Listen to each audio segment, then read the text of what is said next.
Je peux faire... Non, c'est bien là, c'est bien. On peut lui donner plusieurs petites montagnes. C'est mignon. Hein.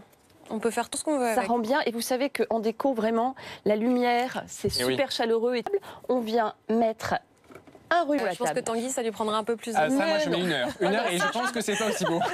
Non, 1 heure le lendemain pour tout ranger, ça c'est sûr. Allez, une dernière idée avec le lierre qu'on a dans son jardin. Ou alors, si on l'a pas dans le jardin... On va chez le voisin. Très bonne idée. J'ai pris 3. La seule difficulté, c'est de retrouver où sont mes petits pots. Enfin, une dernière là.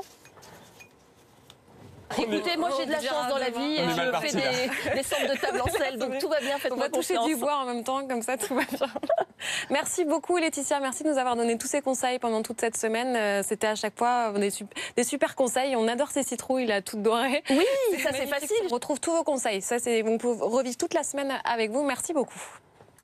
Et à propos de Noël, c'était Noël avant l'heure pour Armel Lecléache. Il a franchi le Cap Horn avec 5 jours d'avance sur le temps de référence. Mais ce n'est pas pour autant gagné. C'est ce que nous explique Lénaïque Monnier. Des fêtes sous haute surveillance. On verra le dispositif en France, aux abords des lieux de culte, mais également dans les grands magasins au moment du dernier rush avant le réveillon. Et puis on parlera de ce qui s'est passé en Allemagne avec cet attentat au camion et des interrogations aussi. Comment le principal suspect a pu être interpellé, a pu être abattu en Italie après avoir fait près de 1500 km. Et en ce 24 décembre, nous avons accueilli tout à l'heure sur BFM TV Pierre Hermé, le meilleur pâtissier du monde, forcément. Il est venu accompagner.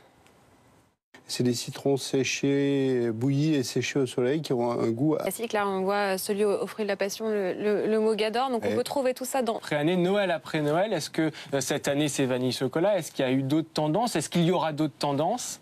Alors, comme je travaille très en amont, je me... La bûche? Non. Non.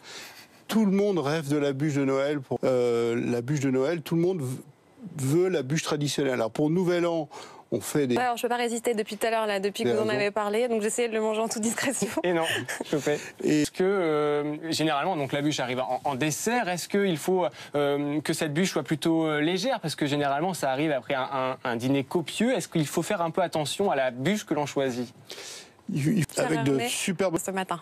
Merci beaucoup. On continue sur le thème de Noël puisque à Paris, eh bien, au Grand Palais, une patinoire est ouverte et vous allez voir eh bien, que nos reporters du service culture savent patiner ou pas. Regardez.